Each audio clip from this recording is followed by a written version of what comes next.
Então, boa noite a todos. Vamos aí dar continuidade. Revista Espírita 1858, janeiro, né, ano 1, introdução. Então, como a gente falou, a gente vai falar hoje sobre o espiritismo e ciência, né? Por que que muita gente, os contestadores aí, tentam perguntas como prove o espírito, prove a existência do espírito, algo nesse sentido e tal. Mas aí vamos ver o que Kardec falou, né? Então ele começa: talvez nos contestem a denominação de ciência que damos ao espiritismo. Sim, contestam sim. E ele continua, né? Ele não teria, sem dúvida, e em nenhum caso, as características de uma ciência exata.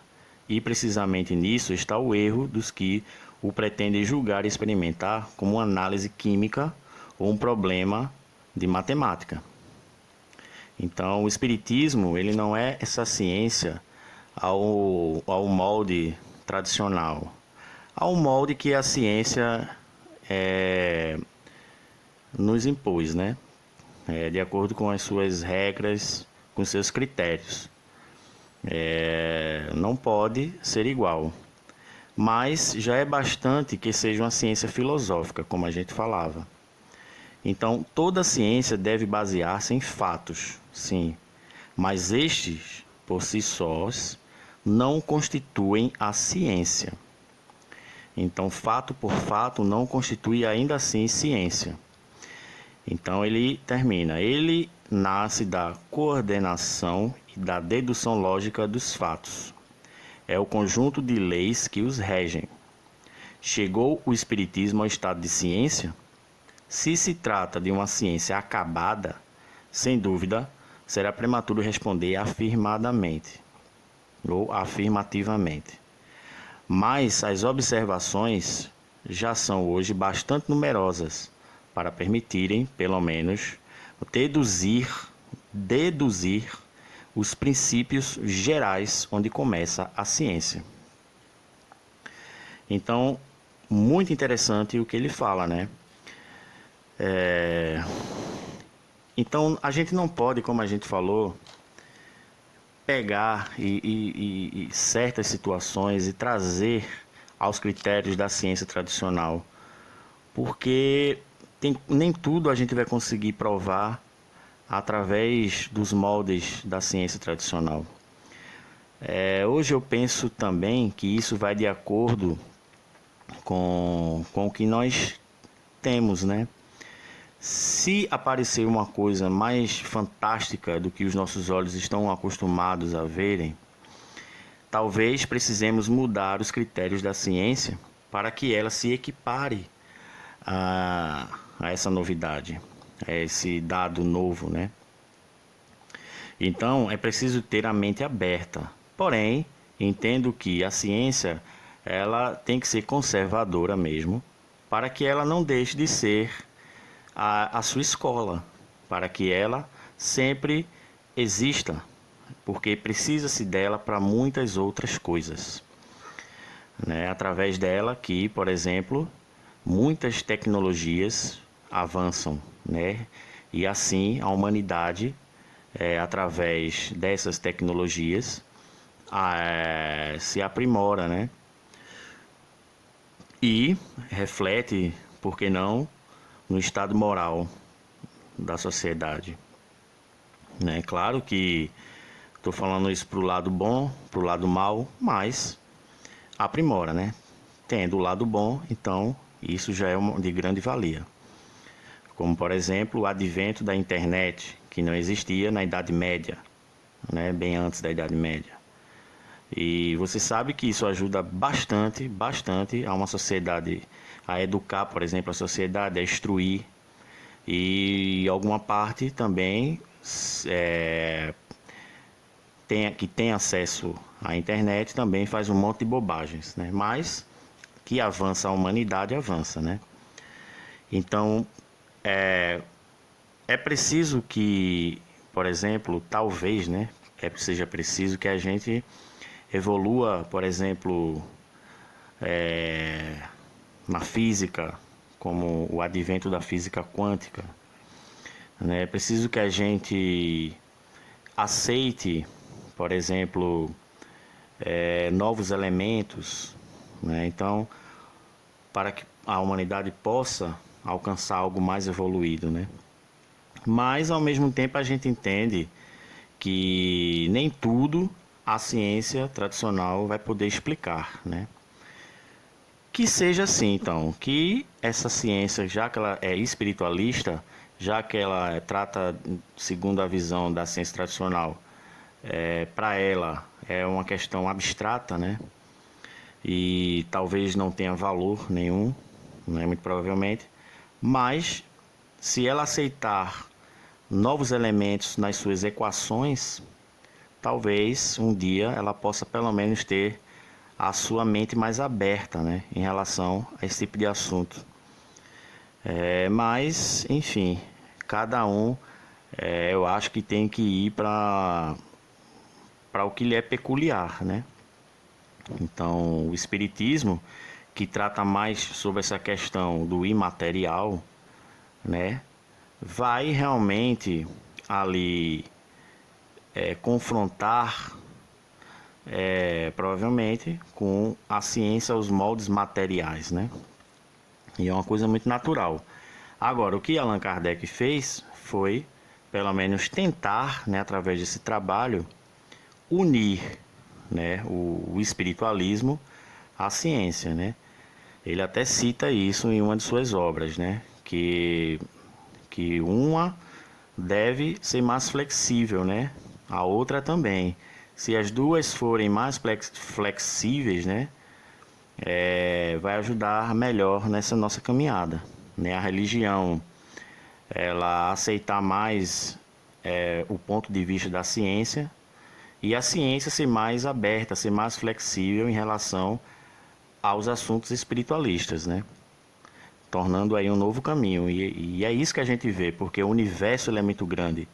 As questões são muito inimagináveis, né? Quando a gente olha ali para o universo, sobre a quantidade de planetas, a quantidade de sóis, né? Para que criou tudo isso, né? Isso já é uma outra questão que o Espiritismo vai tratar como pluralidade dos mundos habitados, né?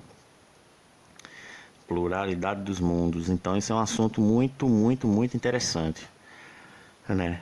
Ver que Deus aí, ou o Criador, não faz coisas fúteis, né? Nem inúteis, né? Só teria vida aqui na Terra, né? Então a gente sabe que não. Dizer que só tem vida aqui na Terra, pelo menos para mim, isso fere a minha razão, fere a minha mente. Eu fico meio chateado com isso. Mas eu entendo, porque eu acho que é muita coisa para ter só vida aqui, né? Enfim, então é muita coisa grandiosa que a gente precisa entender. Então tudo tem que evoluir, tudo tem que ser flexível, tudo tem que ter a mente aberta, que é para poder aceitar as coisas como elas são. Claro que tudo tem seus critérios, como a gente falou, claro que tudo tem os seus moldes, mas por que não abrir mais a mente para aceitar outros paradigmas, né? E assim a gente poder ver e constatar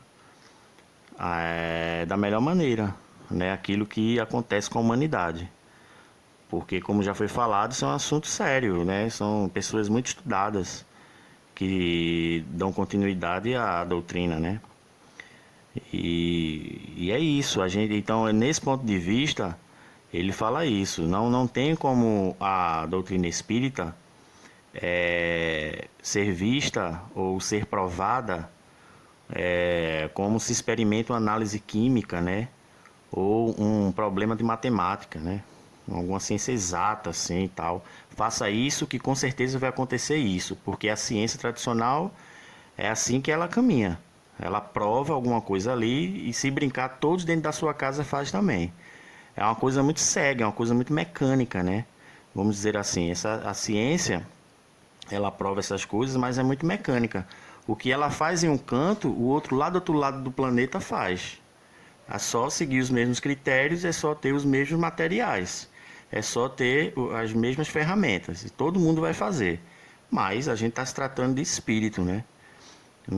Não tem como pegar um espírito criar uma fórmula e não, com isso aqui, com certeza a gente vai falar com o espírito vai vir e pronto, e vai ser muito bom, e aí qualquer um pode fazer e vai virar aquela coisa, né, onde isso é aquela coisa bem banal. Imagina como seria viver num mundo assim, como isso seria desorganizado, como isso seria uma bagunça. Então, desculpe a palavra, mas não é assim. Deus, ele é muito organizado, ele é muito sábio, ele é muito inteligente. Ele sabe o que está fazendo, né? Quem criou o universo, quem criou o espírito, quem criou o homem, quem criou a natureza, sabe o que está fazendo, né? Ele não vai banalizar as coisas. Então isso, infelizmente, na época atual em que vivemos, é para poucos, né? Esses estudos sobre o espírito, né, é para poucos, né? Sobre o espírito humano, né? Vamos dizer assim, né? Entenda como o espírito encarnado, né? Então, essa prova, né, aos moldes da ciência tradicional fica meio complicada para a gente tentar fazer isso e provar através disso, visto por essa forma que eu acabei de falar a vocês, né? Então, eu acho que não é por aí, né? Então, eu acho que vai ter esse momento, mas não é o nosso momento ainda. Porém, intimamente, com as condições certas, né? Isso acontece. Acontece. Agora, para tratar isso dentro de um laboratório, pega o espírito, bota no frasquinho, como a gente costuma dizer, isso não é possível. Para que isso possa ser repetido por qualquer um, isso não é possível. Isso não é assim. Então, que seja uma ciência de observação, né? Agora, ele diz, né, pelo menos que possamos deduzir os princípios gerais onde começa a ciência. Então, sim, uma ciência de observação, que também tem critérios ali parecidos, né? Então, isso sim é válido, né? Raciocinando, né? O exame ali raciocinado, né, dos fatos, e a gente faz a nossa narrativa e tenta chegar nessa verdade, né? E então, através da própria leitura, da própria compreensão no que está sendo dito, né? Nesses estudos todos aí, podemos botar isso no mesmo canto, em relação a tudo que a gente lê, em relação a tudo que Allan Kardec nos deixou. Se nós conseguíssemos compreender, isso já seria suficiente. Não precisava pegar um espírito, botar dentro de um vidrinho e tentar provar os moldes da ciência clássica. Apenas compreendendo, para mim, é suficiente. Certo? Tudo que tem ali uma lógica, e outra, tem uma lógica muito forte da doutrina espírita, e o que fizeram essas civilizações antigas, né? Hindus, gregas, claro, né? Cada vez mais, de acordo ali com sua cultura, com sua época, mas cada vez mais isso sendo menos fantasiosa, né? Menos mística, né? Cada vez mais ela sendo menos mística, né? E por quê? Porque passou a ser mais positiva, né? Então, como diz Emmanuel Kant, né? Começa pela intuição, depois vai para a imaginação ali, depois morre. Não, começa na intuição, vira um conceito, depois vira uma ideia, né? É isso que ele fala. Então, para mim isso já seria suficiente, né? Tendo lógica, tendo embasamento, e esse próprio modo de constatar é a gente mesmo, através da gente mesmo, dentro de nossas casas, em nossas intimidades, ok? Então isso é o que eu posso falar para vocês, e pelo meu pouco conhecimento, mas tentando ajudar da melhor forma sobre espiritismo e ciência, né? Como Allan Kardec vê isso, que é o que ele citou aqui, e a gente tentou, né, raciocinar, assim, eu tentei raciocinar em cima, mas para ajudar, né? Tentar ajudar. Qualquer coisa, coloque aí nos comentários o que faltou, ou se você tem algo a acrescentar, ok? Então, o nosso estudo de hoje foi isso. Amanhã tem mais. Vamos falar aí sobre esses fenômenos, né? Falamos que isso sempre existiu entre os povos mais antigos, seguidos por homens renomadíssimos como Platão, Pitágoras, cientistas Dante Alighieri, Swedenborg, William Crookes, né? Muitos outros, né? Que então não poderia durar se fosse fantasiosa, então é algo sério.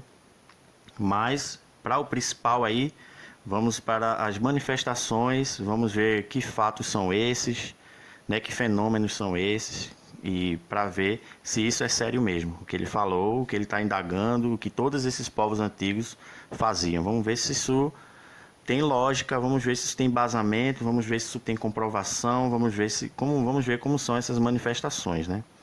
E é o que a gente vai estudar. E a gente ainda está na introdução da Revista Espírita 1858, ano 1, janeiro, ok?